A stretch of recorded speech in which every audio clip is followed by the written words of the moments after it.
नमस्कार किसान साथियों, मैं आपका दोस्त नरेंद्र पोरवाल आपके अपने YouTube चैनल देश की शान हमारे किसान में एक बार फिर से आपका बहुत बहुत स्वागत करता हूं। किसान साथियों, हम लगातार जानकारी दे रहे हैं कि अलवर ज़िले में, जो कि राजस्थान का सबसे बड़ा प्याज उत्पादक जो है ज़िला है, जिसमें कि काफ़ी अच्छी प्याज की क्वालिटी बनती है, उसमें लगातार जो है बारिश की वजह से खेतों में जल भराव हो गया है और फसलें आड़ी नीचे गिर चुकी हैं और उनमें जड़ गलन और जलेबी रोग का खतरा काफ़ी ज़्यादा बढ़ चुका है, जिसकी जानकारी हम लगातार वीडियो के माध्यम से आपको देते जा रहे हैं। पर जो अभी नुकसान हमें दिख रहा है वह तो कुछ नहीं है, यह पानी खुलने के बाद में इस नुकसान का आकलन जब होगा तब यह नुकसान बढ़कर काफ़ी ज़्यादा मात्रा में देखने को मिलेगा। कि प्याज की फसल काफ़ी ज़्यादा नाजुक होती हैं, उसकी जड़ें भी मुलायम होती हैं, उसका जो पौधा होता है वह भी काफ़ी सेंसिटिव होता है, जिसमें कि ज़्यादा नमी होने के कारण, ज़्यादा गीला होने के कारण जड़ों में सड़न और जो फंगस की समस्या होती है और थ्रिप्स की समस्या होती है, जिसे कि जलेबी रोग भी कहा जाता है,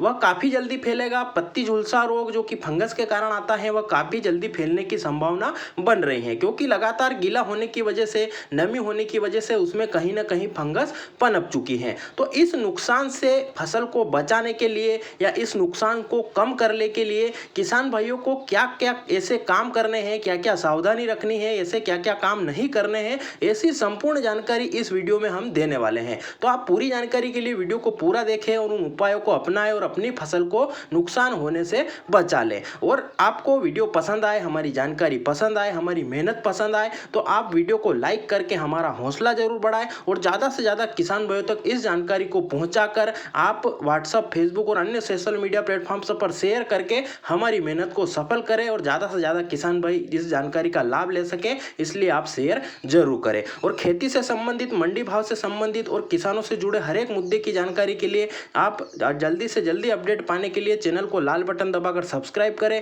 और पास में लगा घंटी का बटन भी जरूर दबा दें, जिससे कि हम जो भी जानकारी डालेंगे आप तक बिना देरी के जल्दी से जल्दी पहुंच जाएगा। तो आइए जानकारी शुरू करते हैं। किसान साथियों, बारिश, बाढ़ और प्राकृतिक आपदा किसानों के हाथ में नहीं है, यह प्रकृति का ही एक रूप या हिस्सा होता है। पर हम इससे लड़ने के लिए कुछ ऐसे कार्य कर सकते हैं जिससे कि हमारी फसल को बचाया जा सके। तो आपको सबसे पहला काम यही करना है कि आपकी प्याज की फसल में जो नालियां भरा गई हैं या जल भराव हो गया है उसकी उचित निकासी की व्यवस्था करनी है। उस जल को, आपको जो पानी भरा गया है उसे जल्दी से जल्दी निकालना है, क्योंकि प्याज की फसल काफ़ी नाजुक होती है। अगर उसमें जल ज़्यादा दिन तक भरा हुआ रहेगा, जल भरा हुआ आप देख रहे हो, तो उस हिसाब से अगर वह भरा हुआ रहता है तो उसमें जड़ गलन और पत्ती झुलसा रोग काफ़ी जल्दी आएगा। और अगर आपने जल की निकासी कर दी तो वह फिर भी कुछ संभल जाएगा। सबसे पहले जो पानी भरा हुआ है उसे धीरे धीरे करके निकालना है। बाद आपको दूसरी सावधानी यही रखनी है कि अभी जब खेत गीला हो या उसमें पानी भरा हुआ हो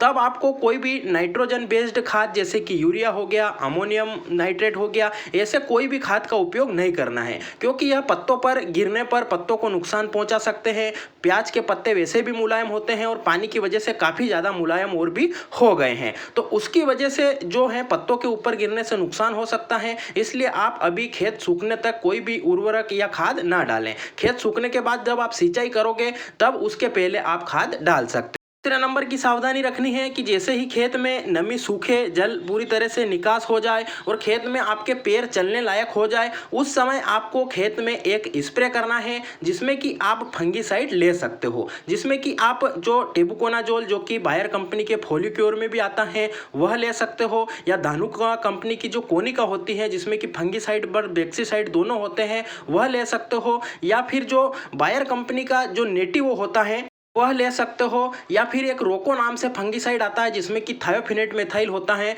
वह भी ले सकते हो। इन तीनों चारों में से आपके यहाँ पर जो भी टेक्निकल उपलब्ध हो इसका स्प्रे आपको लगातार 2 दिन छोड़कर करना है। जैसे कि आप ये पहला स्प्रे करते हो उससे 2 से 3 दिन छोड़कर डबल स्प्रे करना है, जिससे कि जो फंगस पनप रही है वह भी खत्म हो जाएगी और आगे आने वाले दिनों के लिए भी फसल सिक्योर हो जाएगी और आपकी फसल नुकसान से बच जाएगी। अब आगे बात करें जलेबी रोग की, तो जैसे ही मौसम खुलेगा उसमें अगर जड़ गलन की समस्या आती है, पौधा तनाव में आता है, तो उसमें थ्रिप्स, क्योंकि पत्ते सिकुड़ जाएंगे तो उसमें थ्रिप्स का प्रकोप भी हमें देखने को मिलेगा। क्योंकि पहले तो गर्मी थी,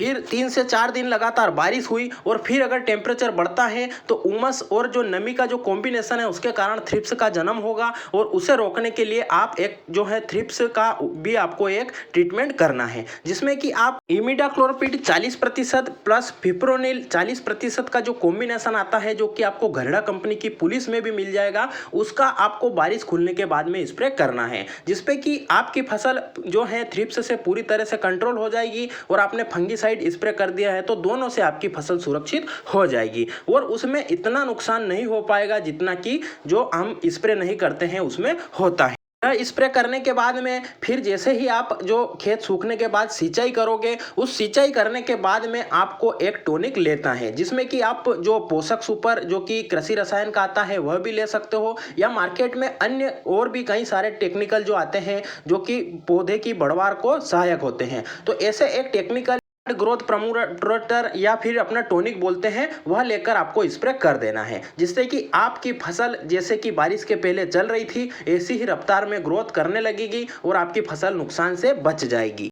इस प्रकार से आपको यह सभी सावधानियां और काम करके अपनी फसल को बचाना है और आपने जो खर्चा या इन्वेस्टमेंट आपकी फसल में किया है, आपकी खेती में किया है, उससे आपको वापस प्रॉफिट कमाना है, क्योंकि नुकसान जो हो गया उसे पीछे देखने में कोई सार नहीं है। अब हमें आगे बढ़ना है और सरकार को भी मैं गुजारिश करता हूं कि आप जल्दी से जल्दी सर्वे कराएं, किसानों को मुआवजा राशि दे या बीमा राशि दे, जिससे कि वह अपनी फसल में जो आगे आने वाले दिनों में जो खर्च आ रहे हैं वह कर सके और नुकसान की भरपाई आप जरूर करें। तो किसान साथियों, यह थी अलवर की जो प्याज हैं उसके बारे में बारिश की जानकारी, रोगों के कौन कौन से लग सकते हैं उसकी जानकारी, आपको क्या क्या सावधानी रखनी है, क्या क्या काम करने हैं उसकी संपूर्ण जानकारी। आपको जानकारी कैसी लगी वह भी कमेंट में जरूर बताएं। अगर आपके कोई सवाल या सुझाव इस जानकारी के बारे में या अन्य वीडियो के बारे में हो तो आप वह भी कमेंट जरूर करें, जिससे हम आपके सवालों के जवाब भी देंगे। आपके कोई सुझाव होंगे तो वह भी ज़्यादा से ज़्यादा किसान भाइयों तक हम पहुँचाने का प्रयास करेंगे। और आपने अगर वीडियो को पूरा अंत तक देखा है तो जय हिंद कमेंट जरूर करें, जिससे हमें पता चल सके कि कौन कौन किसान भाई हमारे वीडियो को पूरा अंत तक